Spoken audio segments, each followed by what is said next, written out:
Okay, so I guess before I say anything else, considering what the date is, happy 420 to everyone who celebrates it.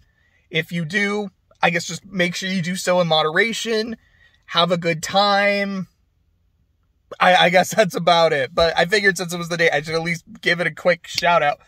But so going into stuff for me this week. Number one, the new fucking chapter of Chainsawman was so good. To me, it's like, this is peak Denji. He is, on the one hand, someone who has grown up and matured a lot since the start of the story. Like, the speech he gives to Asa about why she shouldn't let herself fall. How, even though life is, as he says in the most eloquent Denji way possible, just a giant hamburger of shit. I think it was giant hamburger crap, excuse me. And how it's like the worst thing ever. It can get better, and it is worth fighting for. It's worth getting up in the morning. He still hasn't gotten over all the terrible things that happened at the end of part 1, but he believes that one day he will, and he has something worth fighting for and believing in. But it's also Denji, so of course the thing he's fighting for and believing is that one day he'll have sex. And I laughed. Like, I remember reading it. I remember I was hanging out with Clay. I don't remember what Clay was doing, but like, he was playing a game or like watching a show. And it actually might have been a session when we were, I think it was, like we were playing Tales of the Abyss. But he's player 1, he has the control. And so I just kind of pick it up, like I pick up the sticks when combat starts. And so I was just kind of reading some Chainsawman, like in between fights. And I'm reading this speech and I'm like, man, my boy has grown up so much. I'm so proud of him. Like, what is your reason for waking up? That one day I'll have sex! Ew. I was fucking laughing so hard. It's like this is fucking peak Chainsaw, man. I love this shit so much. It's wonderful. Sorry, it's just really funny. I guess moving on to other shows. I mean, I guess Chainsawman it's a show, but I'm reading it, so I'm not actually watching. So I guess I'll transition to something else I'm reading. I'm almost done with Unlimited Blade Works. I'm on day 16 out of 16, and then there'll still be an epilogue.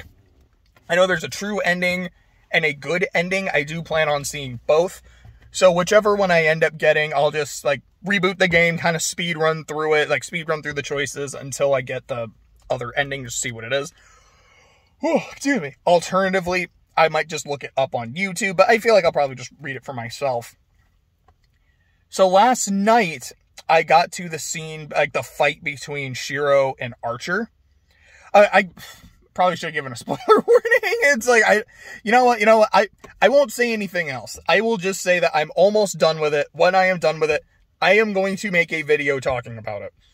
But if you follow me on Twitter, you've probably seen me post a few times that I really fucking love reading Unlimited Blade Works. Like, I liked the Fate route quite a bit. I made a video on it, going into, like, these are my specific thoughts on this route. Here are the things I really like. Here are the things that don't super work for me. Excuse me, but overall, I feel like it does a good job of laying the groundwork for these characters and for the Grail War. Unlimited Blade Works is just like, cool. Audience, you now get how this works, right? You understand the basics of like what a Grail War is, what a Noble Phantasm is. You know who the majority of the servants are. Okay, cool. Now we're gonna just start doing crazy shit. And it just keeps getting better and keeps getting more interesting. I know I just said it's like, I'm not gonna say anything more about Unlimited Blade Works, so here I am just giving it. So I don't want to go into anything more specific. I'll kind of end my UBW talk here. But yeah, I should be finishing it tomorrow, if not later tonight. And I can't wait to talk about it. I can't wait to start Heaven's Feel. From what I understand, Heaven's Feel is just fucked beyond all repair. It is cracked out of its mind. And you either hate it for just how oppressively dark it is, or you're like, this is the best route of the entire thing. And I'm really excited to read it. The new Pokemon series has started, Pokemon Horizon. So here's the weird thing. It aired as like a 1 hour special, like episode 1 and episode 2 back to back. I can't find episode 2 anywhere. all the different sites that I would normally use to watch Pokemon, or it's like even the one that I found episode 1 on, I just can't find the second episode. I don't understand what the fuck is going on. So I haven't seen it yet. I've only seen the first half, but I liked it a lot. I like that it seems like we already have a plot. Because as much as I love Pokemon, as much as I like the old anime, not referring to the games, but this kind of refers to a lot of the games as well, it's about the adventure, which I love, but there's not like a full story. Now, of course, there are exceptions. I fucking played Unova. I played Alola. There are some games that are like, and then fucking Scarlet and Violet by the end had an incredible storyline. But that's not always the case, and the Pokemon anime frequently reflected that. Already in the first episode, it's like, all right, we've got a special MacGuffin.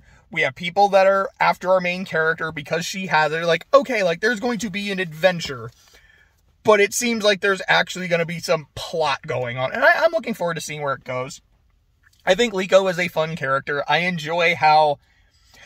It's weird to say, like, I enjoy watching your social anxiety, because that sounds so fucked up. But it makes her a very different character from Ash right out of the gate, which I do like. I like that they're not just like, we're retiring Ash, but this is a very similar person. No, she's very different, and I find her really endearing. And, okay, her starter is a Sprigatito, which was the starter I picked for Scarlet and Violet. I love this Pokemon. I love its second form. I think Florgato is awesome. Meowscarada, I like it. It grew on me, but I think the second form is just fucking peak. So she's got good choice in starters. At least whoever picked it for her, because it was kind of assigned to her. They have a good taste in starters. I had a lot of fun with it. So I know in the last episode, not a Pokemon, of Car Talk, because I guess... sorry, brain turned off for a moment. But last week on Car Talk, Thursday, because actual Car Talk is just a different show. Let me specify that. I mentioned that I was watching Oshinoko, which is My Idol's Child, or something like that. I've also seen it translated as My Star, so I might call it that on occasion as well. And how the first episode is an hour and a half.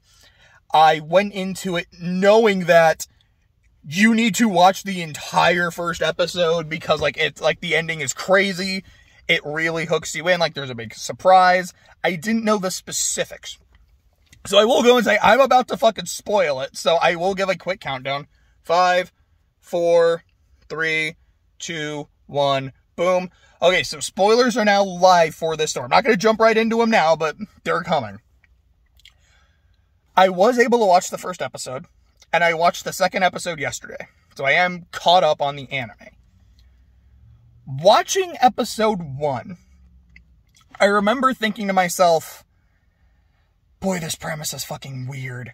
So if you're not familiar with it, again, spoiler warning is live, but if you're not familiar with the premise, a famous idol is pregnant, and she gives birth to twins.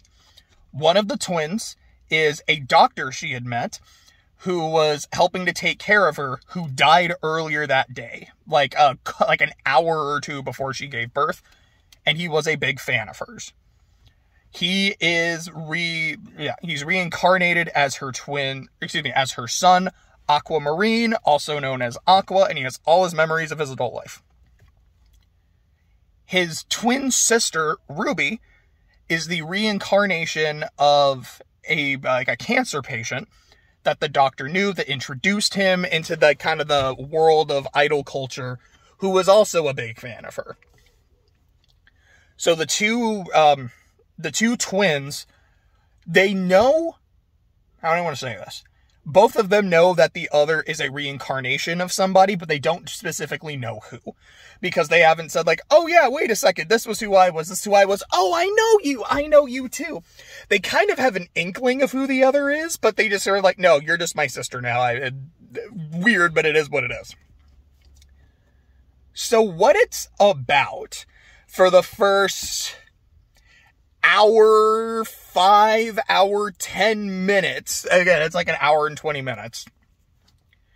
It is about which is the name of the idol, being pregnant, meeting the doctor, giving birth. She now has twins. Exploring, like, okay, so the twins are both, like, sentient adults, which is fucking weird. And they heavily support their mother being an idol and her place in the entertainment industry. And as they start growing up over those first couple years, they are really interested in the entertainment industry as well. Aqua has a talent for acting, even like a child actor.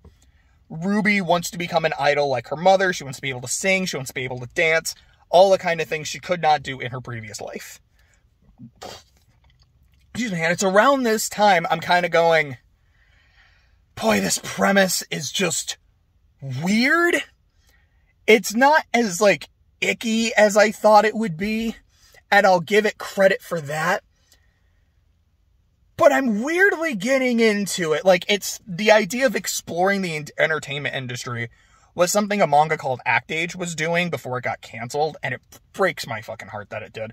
Now, I understand why, because apparently the author came out as just a total creep, and Shonen Jump's like, yeah, we don't want this anymore. I'm like, I get it. I 100% get it. You guys made the right decision given the circumstances. But I was caught up on the manga. I had binged it. I fucking loved it. And it was really sad for me to see it go the way it did.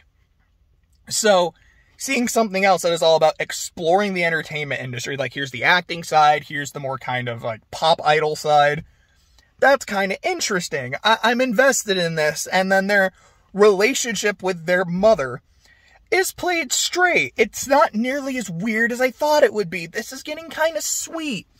And it's just really pretty to look at, too. And I don't believe the opening plays for the first episode, but it does play in episode 2. And it slaps. Like, I love the opening. I love the animation. And I love the song. The full version of the song. Like, its music video is incredible. It's just good shit.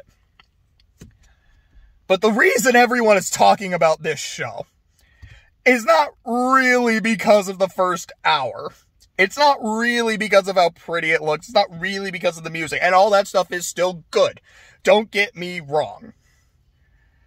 The reason everyone is talking about it is because the idol mother, gets fucking murdered at the end of the first episode. There is a stalker who was responsible for the death of the doctor, who is able to find her. And essentially his mindset is, you are an idol, you are not supposed to have your own person, you are not supposed to have kids. Like, that's a betrayal to me, that's a betrayal to all your other fans. Like, it is a psycho fan, and she gets stabbed to death. And throughout the entire episode, there was kind of this undercurrent that something bad was going to happen. I thought I was going to turn out to be a serial killer. I really did. There's just she's so sociopathic, the way she talks about how I'm afraid to tell my kids I love them because I don't know if I actually do. And I'm scared that if I tell them, I'll find out it's not true. Or how it's like, yeah, like when I perform, I take note of all the things I do. Let me rephrase that. It's not like I take notes of things I do well and things I don't do well so I can improve. It's more like, okay, they really liked it when I smiled like that. So whenever I perform, I need to have this kind of smile, like this exact, like, proportion of my lips so I can fake it. Like, it sounds like a psycho pretending to be a human being, and it's fascinating. I'm like, oh my god, you're gonna become a serial killer. I can't wait for that. I was like, oh, never mind, you were the victim. I'm sorry. I'm genuinely sorry I doubted you. And it's like the scene where she's dying, it's like she has this literal like star in her eye, which is, it's a bit much, but I kind of dig it. And then her kids have it too. And then as she's dying, like the light of the star is just going away, and the just image of her dead fucking eyes, but she's not dead yet. Like, she's still talking to her kids. It's like, that's gonna live in my head rent free for a long time. And the ending of the episode being Aqua saying, okay, so the guy who killed my mom killed himself right after. He's a piece of shit, but he's a small fry. That is the dude that got me killed. How the fuck did he know where my mom was living? And how the fuck did he know which hospital my mom was at? She didn't tell him that. That information was private. There are very, very few people who would have known that. And, like, her manager would have known that. But there's no way he would have spilled that. There's, like, it would actively hurt him to reveal this. The only person that could have leaked that information is whoever our father is. And he did it on purpose. I don't know who my father is, but I'm going to find him. I'm going to make him pay for what the fuck he did to my mom. I'm like, oh, so this is not just a story about the entertainment industry and kind of like the good and the bad and the ugly of it. It's a fucking revenge story. Oh. Okay. I'm in. I am invested. I want to see where this goes, which is why I watched the second episode, which was of normal length, I'm happy to say. And I liked it. I am genuine, like I just said, I'm excited to see where it goes. Oh, excuse me. Okay, that's basically it. Not much else to say, except Clay and I are playing Tales of the Abyss. I'm also sweating. Holy shit, it's hot in here. It's gotten to the point where I feel like I am genuinely starting to get invested in what's going on. We're about 8 hours in or so. We've gotten to Chesedonia, I think is what it's called. It's the, like, bazaar marketplace. Not bizarre like JoJo, like bazaar like Agrabah. I feel like it's kind of starting to get its hooks in me. It's really not getting its hooks in Clay. Yeah, Clay is essentially at the point where he's like, I just don't really like it. I don't think it's that fun. I don't think the characters at this point are like that likable or interesting. I don't really like the way the game tells its story. And I see where he's coming from on all these points. But he is like, I just keep hearing across the board that it's all worth it. That you're not going to like the first act of the game, but the rest of it is so fucking good, it's worth pushing through. He's like, I really don't want to, but I'm gonna. And like I said, I'm getting to the point where I'm not just pushing through. It's starting to grow on me. I'm looking forward to it. And just like, if this game is so widely beloved, despite how everyone says it starts like shit, I can't wait to see how fucking good it gets. Yeah, that's really it for this one. Again, happy 420. Celebrate responsibly.